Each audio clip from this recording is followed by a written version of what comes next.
Hey, it's the publisher here, Mr. Kelly Cole. Listen, if you are a former professional athlete, if you are a former college athlete or sports coach, and you're looking to launch your speaking career, let me tell you, you need a book. If you're already out there speaking and you want to track more high paid speaking engagements, you need a book. It's not about creating more content to post on social media. It's not about recording a bunch of videos. It's not about doing more podcasts.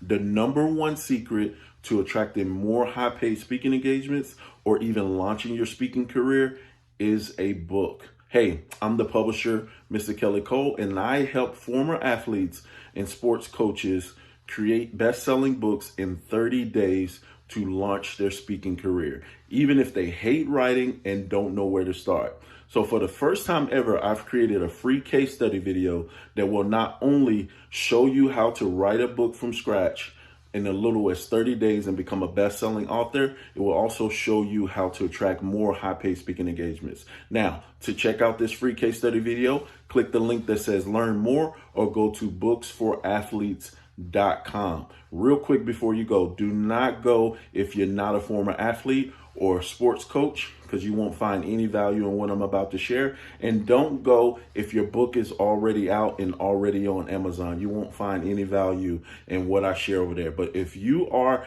a former athlete or sports coach, know that you need a book, or already out there speaking and you want to launch your speaking career, go check out that link now. Writing a book is not as hard as you think. It doesn't even matter if you don't know where to start. My case study video will show you how to start and get it done and onto the bestsellers list. So go now. Welcome to the Books for Athletes podcast with your host, the publisher, Mr. Kelly Cole. Mr. Cole, a former athlete and best-selling author himself, has set out to take you behind the scenes of some of sports' forgotten heroes. He sits down with former professional athletes, college athletes, and sports coaches as they share stories of triumph, defeat, dedication, and perseverance.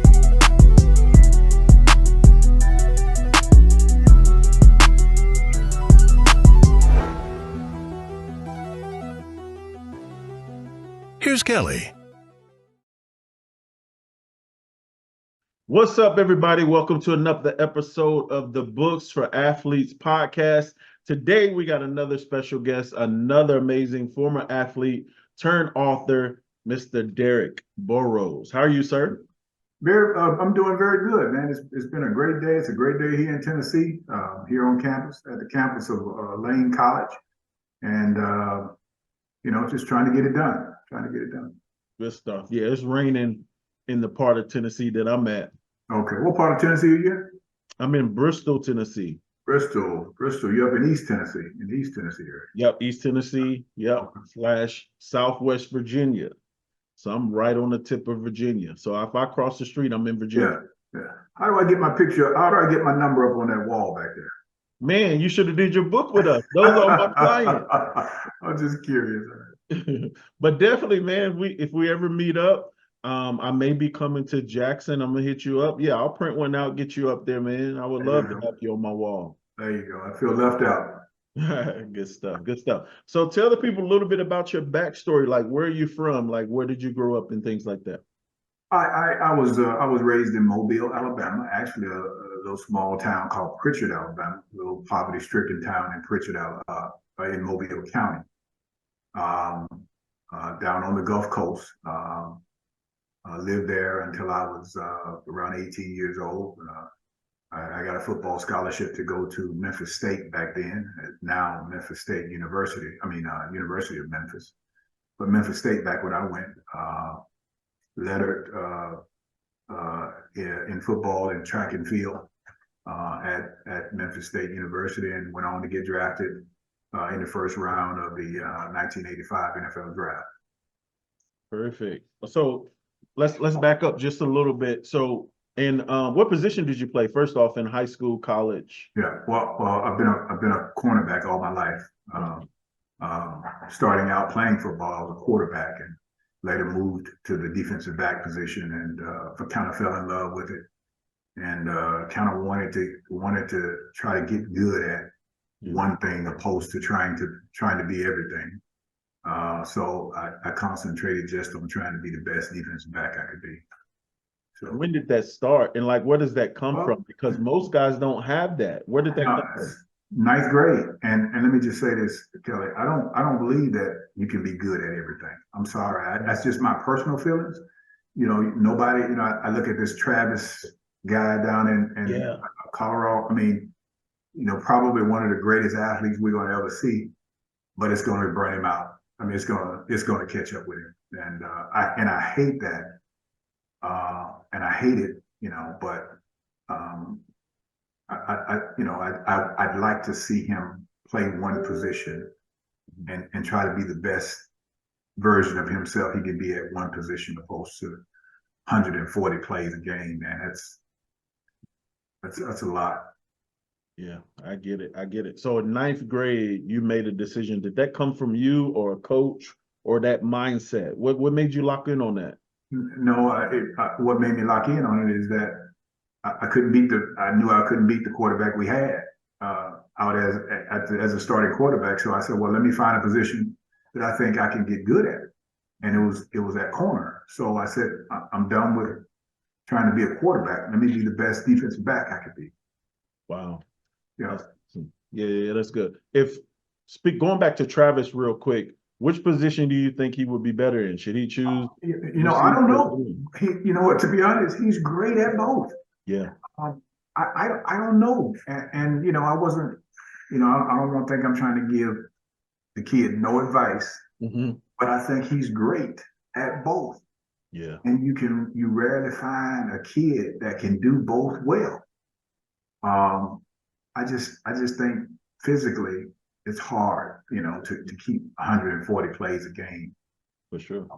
So I don't know what's best for him, but he's good at both. I just like to see him. I just like to see him be the best one position player he can be. And I cannot believe that Colorado doesn't have somebody, some other defensive back or wide receiver that's not better than Travis Smith in his 100th play. I mean, yeah, I can still be better than you in my 100th play. Wow. You know what I mean? Great point. Yeah, I mean, that's tough, bro. You hit it on the head. You hit it on the head. You know, if I'm still better than you in my 100 play, bro, I don't know if you're a second teamer or not. Great point. Great point. Great point. Good stuff. So, your dream to go to the NFL, when did that start? What age? Man, since I picked up a football, I mean, I can't even remember how far that goes back. But that, you know, that kind of all centered around a desire to get out of the projects. Yeah. It centered around a desire to make something of myself. I wasn't a big academic person in high school. So I thought that, like most of us thought that, you know, athletics was going to be our way out. Yeah. You know, and I found out as I grew older and more mature that athletics didn't have to be my way out. Right. But it was my means to getting a scholarship and a means to make sure my mother didn't have to pay for me to go to school. Yeah. So that's how that kind of came about. Right. And when you went to college, Yeah. did you go all 4 years? Yeah, I went all actually 5 years. I got an injury in college, which I got a medical red shirt. I broke my cheekbone in college. Okay. I got a medical red shirt behind it, but you know, when I got to college, somebody thought that I would be a good receiver because I could, you know, I was a 4.29 40 guy. Gotcha. And somebody, you know, said, "Hey, let's move Derrick Burroughs to receiver." And you know, back then, you know, I could knock the top off the defense, but I didn't catch very well. Got it. So let's move him back to defensive back and leave him there. So and leave him there. So let's talk about the draft. Did you know you were going to get drafted in the first round? Were you predicted to get drafted in the first round?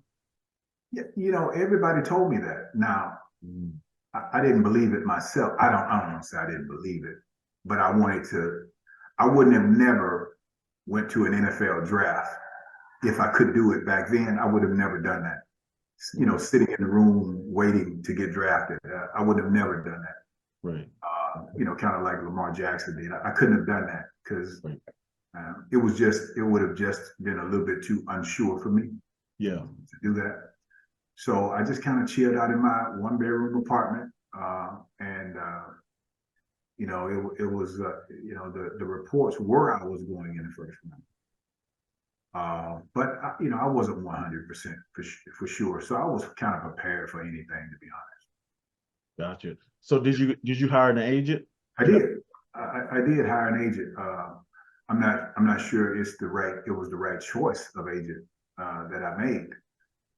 According to my book, it was absolutely the farthest guy I could have chosen to represent me. But it was important to me to hire an African American agent. It was important to me that, I thought that I wanted to give African American, men a chance, because it's so many brothers out there that needed a chance, and I just wanted to give one a chance. And it turned out still not to be the right choice. Yo, what up? It's your girl JC, and listen, I have to send a special shout out to my guy, Mr. Kelly Cole, and the entire team at Publishing Advantage Group and Books for Athletes. They took so great care of me to the point that I know I'm the pickiest person. This book was supposed to have been finished last summer. However, there were some details that I needed to make sure that the book had because my audience needed it. And, when it comes down to feeding and serving the people, especially as a former athlete, and telling your story, you cannot be selfish with the material and give it away. And they worked with me from the time of my thought process to the time of conception, all the way down to now, top 20 hot release best-selling author on Amazon in 24 hours. Listen, if you're an athlete, you have a story to tell, and you don't know how to put it in book form just yet, don't worry, you're not alone, okay? Hit my guy, Mr. Kelly Cole, and tell him what you're trying to do, and I promise you he gonna get you right, all right? And of course, check me out on Amazon after the season. Shout out to the Books for Athletes family. But that's the way it goes sometimes. Gotcha. So what made you pick him out of the others that were there? He represented a lot of big name NFL players. Got it. All of the NFL players I talked to, he represented, gave him a seal of approval that he was the guy. And, I kind of felt comfortable with him on a personal level, and that's the guy I kind of wound up going with. Gotcha. And why didn't it work out for you? Why wasn't he a great fit for you? Well, if you think about it like this, I signed a 4-year contract. And if I sign, or if you sign a 4-year contract and you get all your 4 years of money up front, don't you think it's something that's a little bit wrong with that? So So back then you could do that. It wasn't illegal, but it was very unethical. So if I didn't make the team in my 3rd or 4th year, you've gotten 4 years of money up front. Wow. Second, I signed for $1.7 million. My entire contract was $1.7 million. And in order to get his 4 years of money up front, for me to take $1 million up front and get taxed on $1 million. And then I got taxed on another. So, half my money was gone just through Uncle Sam because they didn't structure my money the correct way. So, it was as I look back on it, it was the worst decision I ever could have made. Gotcha. Did you stay with him your whole career, or did you transition to another one towards the end? No, I got injured in my 4th year. Oh, the 4th year? I got injured in my 5th year. Okay. So, 4 years of money was already gone anyway. When I expressed to him how disappointed I was once I learned what happened, he agreed not to even charge me anything to do the second contract. So that's the only reason why I really let him do it, because he felt bad about screwing me over my first 4 years. Wow. So let's talk about, do you remember the play you actually got hurt? Oh, yeah. It was September, I think it was September of '89. I came up to make a routine tackle, on Curtis Duncan, who was a receiver with the Houston Oilers, and I kind of ducked my head a little bit too low, and I was paralyzed from my neck down, and as I laid there, I must have damaged some breathing apparatuses in my neck, and I was having trouble breathing. And for some, I was thinking that this was it for me.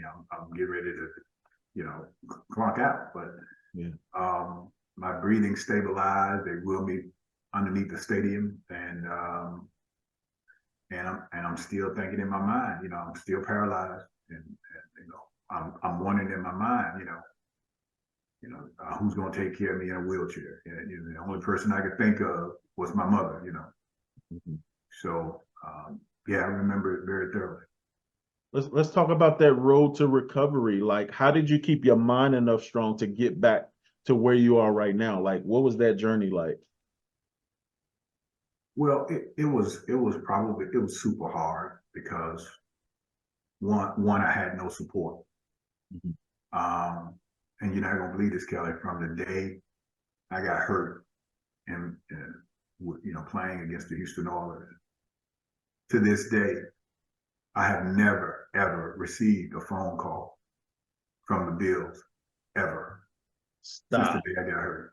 Wait a minute. Are you serious? Never. Not even how you doing, uh, how you feeling. As a matter of fact, and it all details it in my book that one day I was having issues with my neck and numbness in my arms, and I called the Bills and said, "Hey, listen, I called an old friend who was the assistant head trainer at the time. His name was Bud Carpenter, and I called him and I said, "Hey, Bud, listen, I'm really hurting really bad. Um, I just need some medical help because I was in between jobs or whatever the case may be." And I just said, I just need a little help from you guys, because I'm really hurting. And he said, "Oh, yeah, Derrick, yeah, okay, give me 5 minutes. I'll call you right back." And 5 minutes later, I got an email saying never contact the Bills again. So, all that is detailed in his book. That's why it's called Erased from History. It's almost like I never existed. Why is that? Did you have a run-in with the coaches? No, Like, you get a bad rap at it? Like, what was it? What do you think it was? I have no idea. I've never, I've never been a no. I didn't have a bad rap with the coaches. I didn't have any run-in with the coaches. I didn't have any arguments with anybody. And you would think with that kind of treatment, I had to have done something, Right. but I haven't. I had no issues with nobody with the Bills. Wow. Never. So from the day you got hurt, you never received a phone call from a coach, assistant coach, nobody. Never. Hold on. All right.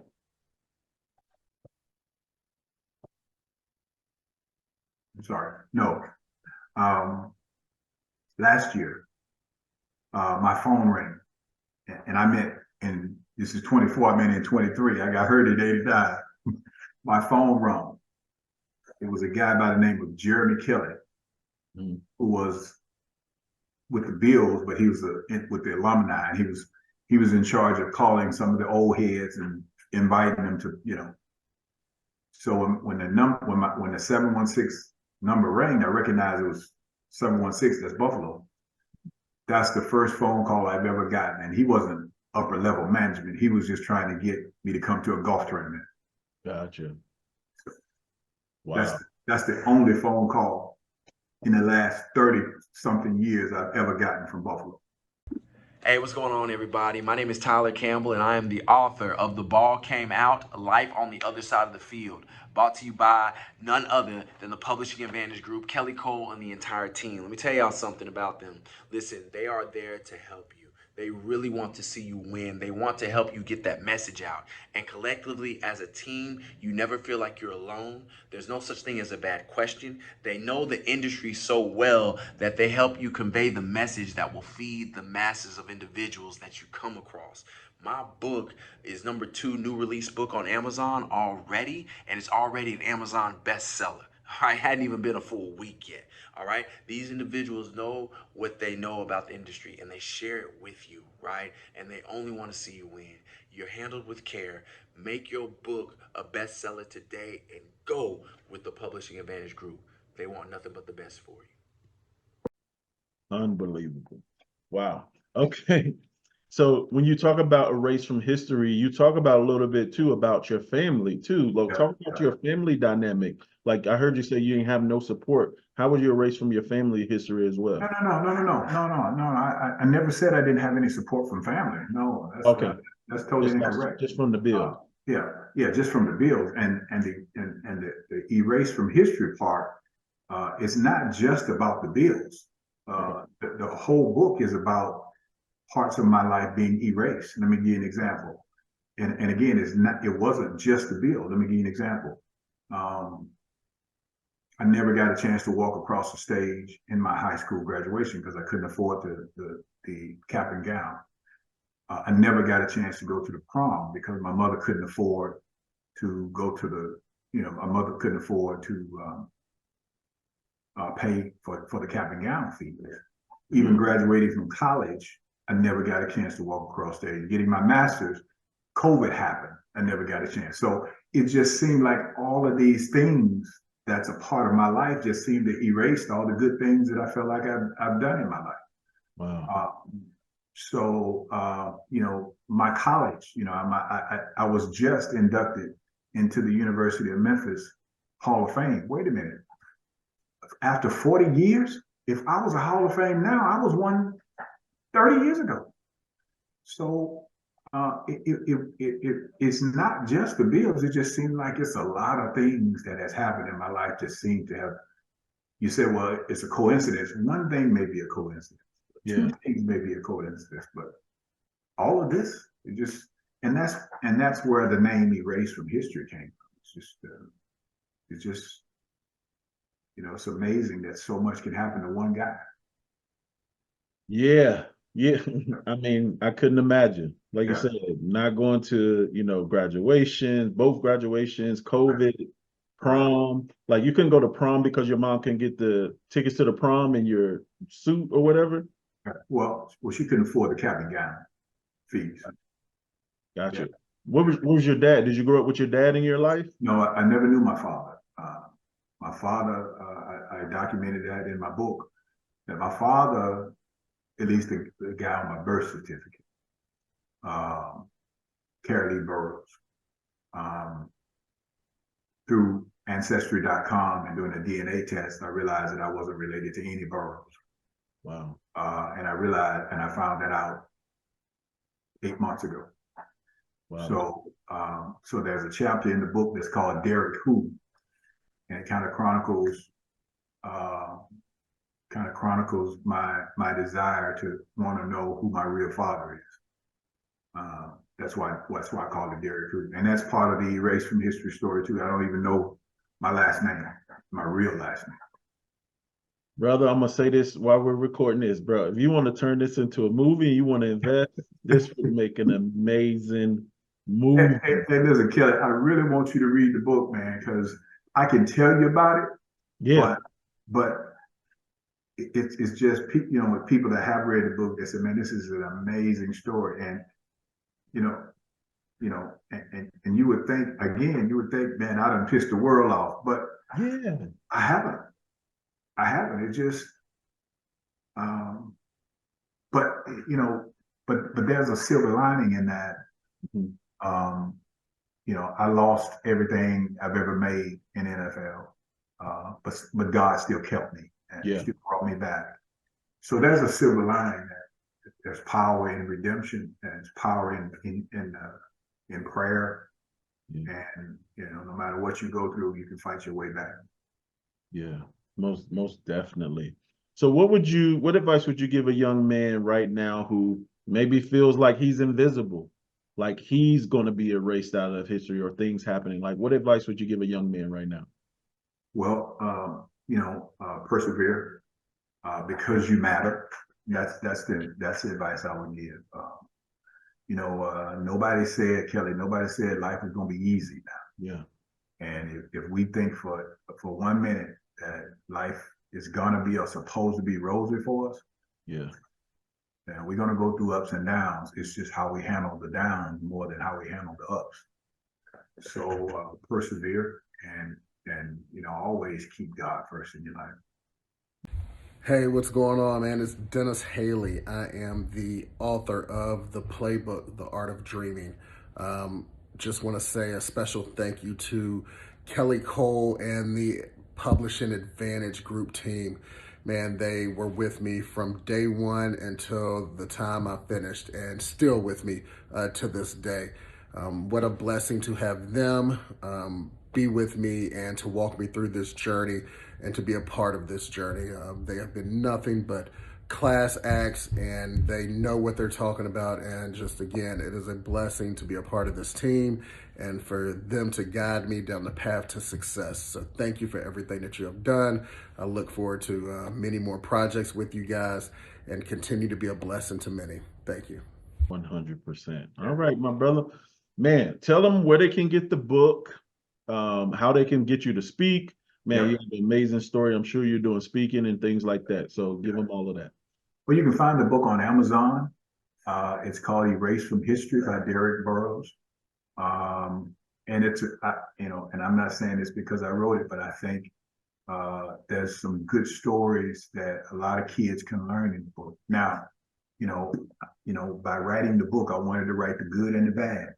So there's 12 chapters in this book, and it's only one chapter gets a little bit racy when I talk about in my younger days in my 20s when I was chasing women and doing all the things that we do sometimes as an athlete. But overall, the book, I think, are learning lessons. It's not a guide or anything like that, because we're going to go through our ups and downs regardless. Yeah. But the more you prepare for them, I think the better off you'll be. That's good. And then again, I don't even know how you really get prepared for ups and downs, Kelly, but it's a good book and it's a good read. Yeah, it's funny you said that because I've been pondering on that. It's like you can't really prepare for ups and downs, Right. but you can prepare your mind make up in your mind that no matter what happens, I'm going to keep moving forward. Keep moving forward. Yeah. And I just think that should be the mindset with life, period, no matter what you're doing. Hey, whatever comes my way, I'm just going to keep moving forward. I'm going to figure out how to fix it, how to get through it. A memory popped up on my Facebook today, and it says, one obstacle should not stop you from reaching a goal. Yeah. I in a matter of 8 months, I found out that I didn't know who my father was. Derrick Burroughs was not my real father. Wow. I found out that I had prostate cancer. Wow. And then I found out that through a test through the NFL PA allowed me to take in New Orleans that I'm in the beginning stages of Alzheimer's. So, but I'm still going, bro. God is still with me, and I'm gonna keep going regardless. That's it, bro. Just keep fighting. Yeah. He got you. He got you here for a reason. And what I love is, man, you told your story, you put it in the book. Yeah. Be here long after. And so I commend you on that. What would you tell a former athlete who's thinking about telling their story, they're on the fence about telling their story? What would you tell them about actually getting their book done and telling their story? Well, for me, man, people used to tell me all the time, man, when I would tell my friends my stories, they said, man, you got to write a book. And I tell this story, they said, man, you got to write a book. So, but there's so many stories for us to tell because we have so much to tell. And to be totally honest with you, I was really embarrassed for a long time that, I got beat all out of every penny I had. And I was embarrassed that I went through all these struggles. But one day I let it go and I just turned it over to God and asked him, man, if you are who you say you are, if you are who I've been hearing, you are. I need you to come into my life now and show me some things. And that's what he did. And, I'm a testimony to that. The power of prayer changes things, bro. Yeah, for sure. All right, man. We can't close it out no better than that. Any final words? Anything you want to leave the people with before we get out of here? No, man. I just want to tell people again about Erase from History. Let's make Erase from History. It's on Amazon, and go pick up the book. And when you get a chance, check it out. Let me know what you think. And with a guy in the business, I'd love to know what you think about it. Definitely gonna check it out. I'm gonna put the link below for everybody. I'm gonna put it in the comments below. But man, thank you so much for taking the time to hop on. I will send you a copy of this, man. It's gonna go out probably next Thursday. But man, congratulations on everything. Keep pushing. Like you said, keep God first, and He got you, my brother. Thank you. Hey, put me on your wall, bro. Hey, I'm gonna get you. I'm gonna print you out. All right, bro. Get your Bears jersey, brother. All right. All right, man. You have a great day. Yeah. Listen, thanks so much for checking out this episode of the Books for Athletes podcast. Do me a favor, please like, comment, subscribe, and share this episode. We want to help more athletes tell their story. We want to help more athletes get their story out. So if you could support this podcast, all I need you to do is like, comment, share, and please subscribe to my channel so we can grow on YouTube and start monetizing this channel. All right. If you prefer to listen, we're on all podcast listening platforms as well. Apple, Spotify, Google Podcasts, and more. Wherever you are, please like, subscribe, comment, and please share this episode with someone. And I appreciate you. I'll see you on the next one.